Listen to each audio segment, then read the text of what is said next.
2011, the creator of Super Meat Boy released The Binding of Isaac on Steam. Edmund Macmillan never meant for The Binding of Isaac to become the success it has become. Macmillan wanted Isaac to fail. It started as a side project after his other big success, Super Meat Boy, and he really wanted to create something without any artistic boundaries. Edmund started a game jam and asked Florian Himsel, who's a developer that he has worked with before, to join. Edmund made the story, the art and design. He wanted to create a roguelike using the Legend of Zelda dungeon structure with the narrative of his relationship with religion. The game's title is actually taken from an actual biblical story, Binding of Isaac. In the original tale, God commands Abraham to offer his son Isaac as a sacrifice. This is kind of what happens in the game too, but instead of Abraham, it's Isaac's mother. Isaac and his mother lived alone in a small house on the hill. Isaac kept by himself while his mother watched his Christian broadcast, until his mother heard a voice from above, telling her that her son is corrupted by sin and that he needs to be sacrificed. Isaac saw his mother approach him with a knife in her hand, and absolutely terrified, Isaac luckily finds a trapdoor and he jumps down. And this is where Isaac's escape through the dungeon begins. The game became a massive cult hit, spawned numerous DLCs, a good card game, and definitely one of the big pioneers of the modern roguelike. In this series, we're going to casually break down roguelites in different categories, refreshing your mind about this game, or introducing you to it. This is Rogue Library, The Binding of Isaac.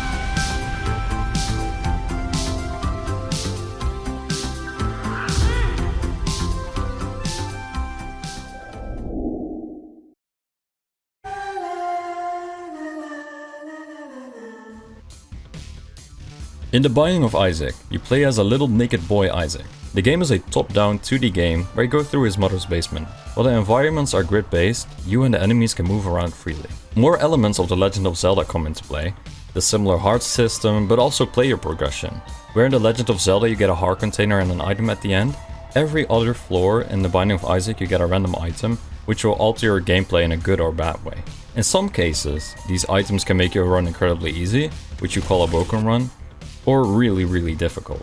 In this game, you also don't really see what items you have. There are different mods for it if you want to see the item descriptions. But I also personally kind of like that you don't know what items you're gonna get.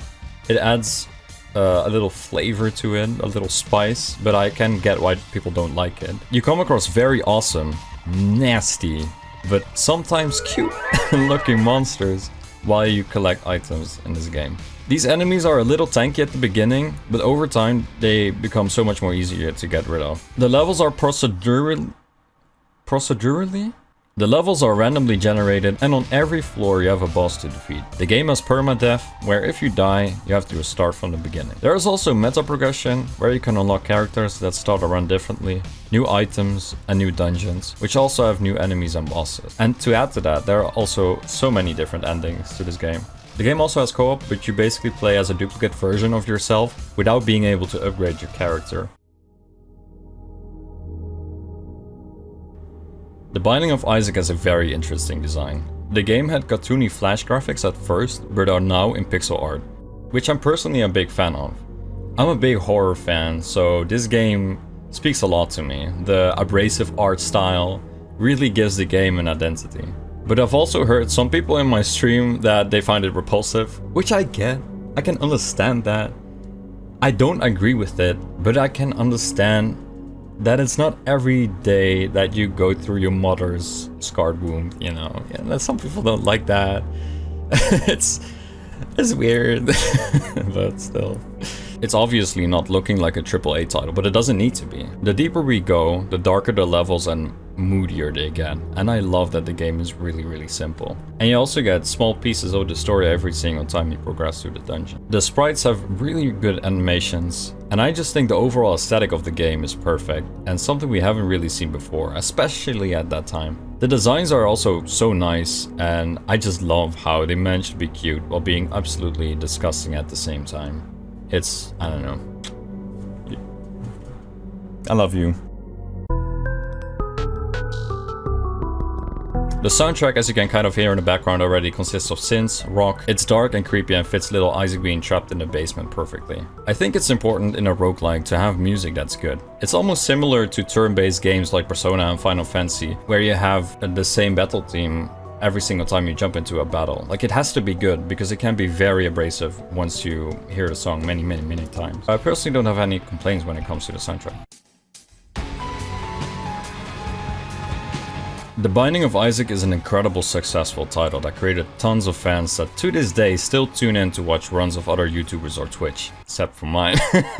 It's a game that can be a little polarizing, which I understand. I didn't even like Isaac from the start when I got it like in 2013 or 2014.